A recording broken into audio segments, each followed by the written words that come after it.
All right, folks, what is going on? This is episode number 374 of the First and Frame Rate Show. And over here, we talk about Georgia Southern and Atlanta Falcons football. Today, it's going to be all Georgia Southern today because I had plans of making another episode, but I saw something today, and right before I was about to go and start putting this episode together, I saw something, and it kind of, it kind of made me laugh a little bit. And I want to be a little bit of, a little giddy right now. I really want to rub my hands and be really excited because a lot of these teams that we're playing, I can say about 90% of the teams that we're playing don't know what Georgia Southern football is about to be putting on the field. They don't see what's coming. They don't know what's coming when it comes to Georgia Southern football. So we're going to talk about that. We're also going to talk about some examples that I have. And I also want to let you guys know what could be implemented in this offense to give us the 8+ wins that I've been saying that's possible throughout Coach Helton's hire. I said as soon as he hit the touchdown, I thought he was going to win at least 8 games. And I think it'd be a better chance based on what we see. Now, this is not an indictment on the team per se, but I would not be surprised if it's an indictment on these teams because some of these other teams may not know what's going on. I'm dead serious. I know fans talk, but I don't think that what they see at Georgia Southern is going to be anything, it's not going to be anything that they know already. I think they're going to think it's going to be more of a running game or whatever the case may be. But I'm not going to let's go ahead and get into this. If this is your first time here, welcome. I am on YouTube, Anchor. Let me back up. I'm sorry. I'm too excited. YouTube and Rumble on the visual side. I am on Anchor, Stitcher, Spotify, Apple, and Google Podcasts if you want to listen to the audio side of things. And all my links are down in the description. You can check out all that stuff if you want to donate and support the show or if you just want to watch. If you are watching and you're subscribing, that is, more than enough. I really appreciate it. You guys are taking the extra mile out of your day to listen. Let's do this.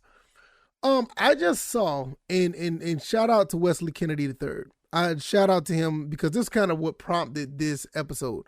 He's entered the transfer portal. Now, if you know anything about Wesley Kennedy, he's a guy that had a little bit of issues on the team, ended up being off the team back in, I think it was 2020. And he's entered the transfer portal. Now, I think he's phenomenal. I think he has excellent talent. Whatever he's going through, hopefully all that has been panned out, and he's going to be special for somebody out there. But don't tell that to Nebraska fans because Nebraska fans thought he was still on the team and he thought it was going to be beneficial to him that he's moved on to the transfer portal. Mind you that this team, he hasn't been on the team in almost 2 years, but they think it's going to be beneficial.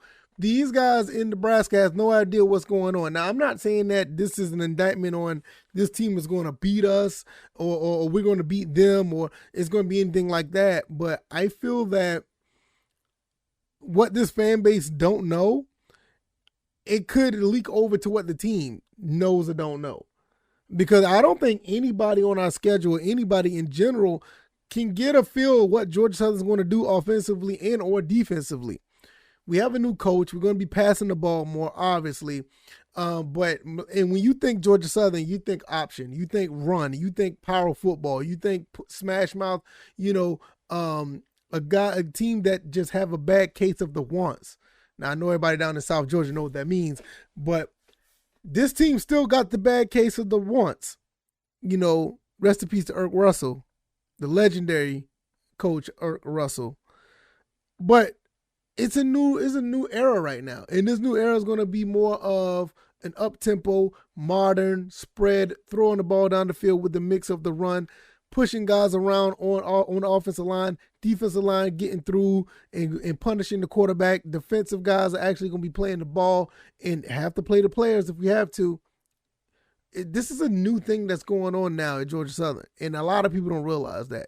You got guys in Nebraska thinking that this is a beneficial thing. I'm pretty sure these people probably looked at old film of Georgia Southern. They probably don't even realize that Coach Helton is a new coach at Georgia Southern. They probably think that Coach Helton is been at Georgia Southern all this time. Nebraska football hasn't been relevant in almost 20 years.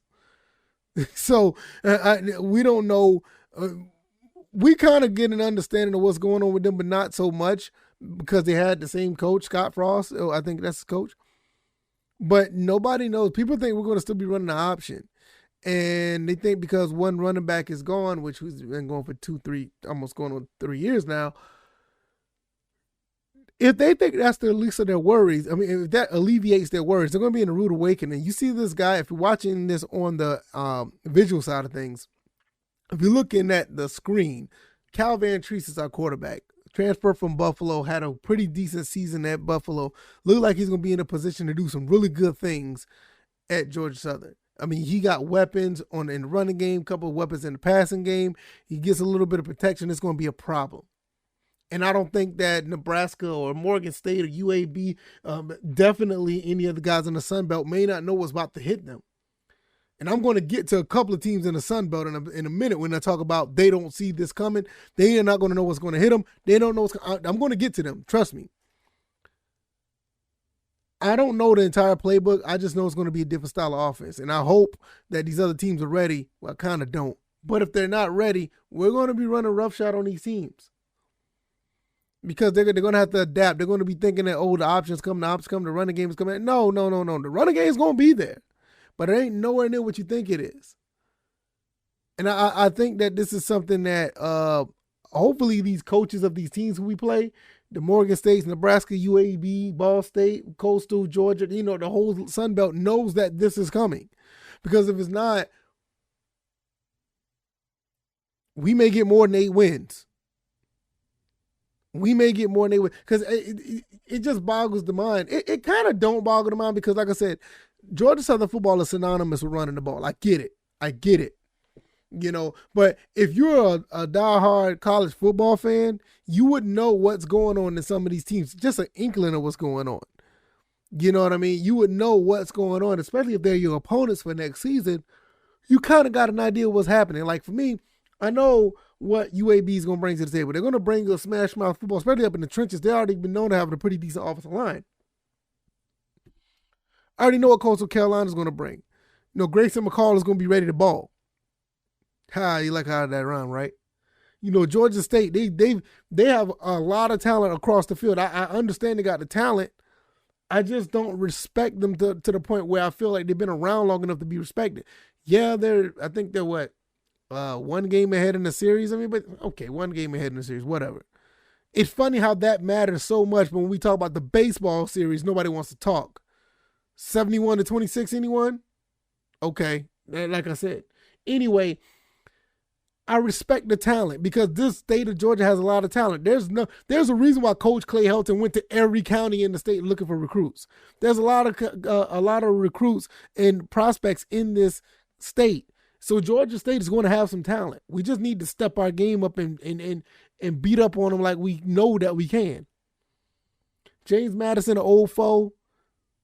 Don't know too much about them because they've been at FCS, but I'm pretty sure that they're going to be prominent as well. I know a lot about South Alabama. They're going to air the ball out. Louisiana's another one that's a little more of a balanced attack. Appalachian State, we already know what's going to happen with them. We've been seeing them since the late 80s. Come on now.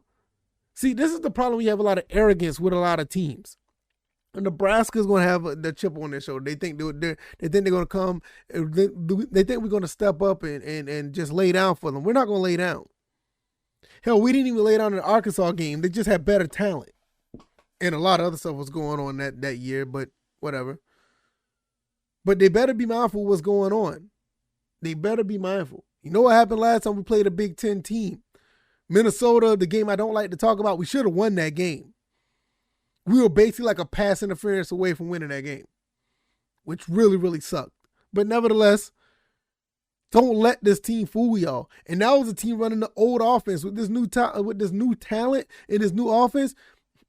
I'm not scared of anybody on the Nebraska team, and I don't think anybody at Georgia Southern should be either. I know they got that one that one transfer from Ohio State, the defensive back. I get it. That's somebody you might not want to be playing around with. He was recruited for Ohio State for a reason, but at the same time, who else on the rest of the team? I'm not saying that they're not talented. They're probably better than us, but we're not scared of them. Nebraska knows that. Nebraska fans know that they have some issues. That's why they thought it was a big sigh of relief when Wesley Kennedy was in the transfer portal. Newsflash, the bro hasn't played for us in 2 years. So when I look at what's going on here, and before I close, I'm going to say this. You got some Sun Belt teams feel the same way. Fans anyway. I want to reiterate that. It's the fans. And I hope some of these teams are ready to be prepared for what's going on, because Georgia Southern ain't the same. And with the talent level of the coaches here, I'm pretty sure they got a keen eye on what's going on with Coach Clay Helton. A lot of them are scheming because I think Coach Clay Helton, I want to make sure if I say this right, he's probably like the most decorated coach in the Sun Belt, maybe, accomplishment wise. I mean, I don't think any coach in the Sun Belt has a Rose Bowl championship. But hey, maybe I don't know what I'm talking about. Let me know what's happening. But you got fans here that are so arrogant. These coastal, and I'm not coastal, I'll take that back, even though that Father's Day picture was really weird, but that's another story for another day. These Georgia State fans, some of them, they actually think that this team is going to be transitioning like Georgia Tech was when they went to a pro-style offense. You got to know your opponent, people. I mean, I know y'all got other lives, y'all got things that's going on, but I do this. I ain't gonna say I do this for a living, but I do this more than the average person does this. And I can tell you right now, it ain't gonna be that kind of party where we're transitioning from option style to a pro style. We got pro style ready players now. We got spread air raid type players now. A lot of these guys that are transitioning and moving around are athletes that can play any position. I just talked about Sam Kennerson the other day, didn't I? Amari Jones have been known to play various positions. Running back, wide receiver, quarterback. I mean, come on, man. We got guys that can play various positions on this team. And I didn't even mention Najee Thompson. Like I said, I can make a whole episode on Najee Thompson. That may be coming in the works. You guys need to watch out for that. I can make a whole episode on that kid. But I digress. These Georgia State fans, you got a lot of them saying that we're going to be going through that. It's going to be easy to run us over and this, that, and the third. Coastal Carolina's already been kind of arrogant beforehand, so we know how that go. Appalachian State hoping that we get go. One thing I'll say about Appalachian State, even though that is a hated rival, the history runs deep. But one thing about App State is a level of respect. We respect the hell out of that school. We respect that football program because they've always played football the right way. Was everything been on the up and up? No, because it's a rivalry. But the respect level we have for that team and that program to have that many, that many accomplishments, you can't help but to look at that team and say, you know what? I love what they did. 3 national championships. I don't know how many Sun Belt titles they got under their belt since they've been in the Sun Belt. And, in other bowl games that they've won, respect is there. Now, we got 3 more national titles than them, but that doesn't mean anything less of them. They play football very well against us. It's always a good matchup. Last year we had a down year. There have been times that they've been down years on their end. There have been blowouts on their end, and we blew them out as well. It's been lopsided and it's been close. So I love having that rivalry, Appalachian State. This Georgia State rivalry, okay. I can't wait to get back to start playing James Madison again and, the Old Dominion. I want to play those guys too. But I'm not sure how they feel about our teams. But a lot of teams that haven't seen us in this fashion is not going to know what's coming. They're not going to see this, this offense be the way they are. They're not going to see the way this defense is run under Coach Harris. Coming from the defensive back coach at Washington, coming down to Georgia Southern as a defensive coordinator, putting his imprint on all the things that he wants to do on the defense. You were not going to be able to understand, or not we, they're not going to be able to understand what's going to hit them. And I didn't even talk about all the offensive coordinator, quarterbacks coach, offensive line coach, strength and conditioning. There's so many changes here.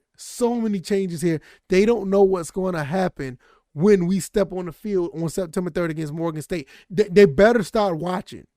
That'll be a good time to watch and see what Georgia Southern's about. But September 10th, man, that's going to be the test. That September 10th game is going to tell you everything we need to know about this season. Going up to Lincoln, Nebraska, playing Nebraska, and you got these guys don't know what's happening, thinking that Wesley Kennedy, I hope that guy the best. Hope he finds a home in college football so he can play. But when you got guys like that are fans that think what's going on with this team is the fact that Wesley Kennedy has entered the transfer portal as one less weapon they need to worry about, man, they got another thing coming. They have no idea what's going on. They don't know what's going to hit them. And it's just going to be sweet. It's going to be real sweet if we're able to go up there and shock the world and pull off what we should have pulled off against Minnesota. It will be really nice to see. But we'll see how that plays out. We're going to continue to watch and monitor this team as well as the Atlanta Falcons, because that's our teams and that's what we talk about over here. If you like this podcast, hit the like button, share this podcast, subscribe to the channel if you haven't already. Hey, don't forget, if you're on YouTube or Rumble, there's a link or a little share button. Share that and just send it to somebody that you know that's also a Georgia Southern or Atlanta Falcons fan. Let them know what we're doing over here. Don't even send them a message. Just send a link to them. And they'll be like, oh, what's this link? And they click it on and they start listening to what we're talking about over here. Also, if you're on Apple, give me a 5-star rating on that Apple Podcast star rating. And also, if I'm not doing what you think I should do, you think I'm doing something wrong, give me some feedback. Let me know. Comment section or in the feedback section of any of these avenues that this podcast is on. I can't thank you guys enough. You guys are amazing. Thank you for making it this far and listening to this show. And the numbers are moving up because of you guys. It's all because of you guys. I can't thank you guys enough. You guys are awesome. Thank you for making this show go, because without you guys, I don't do this on Monday through Friday. All right, y'all. I will see you guys on the next one. Y'all take it easy and y'all be blessed. See you guys. You guys have a great Tuesday. All right, y'all. Be blessed. Peace.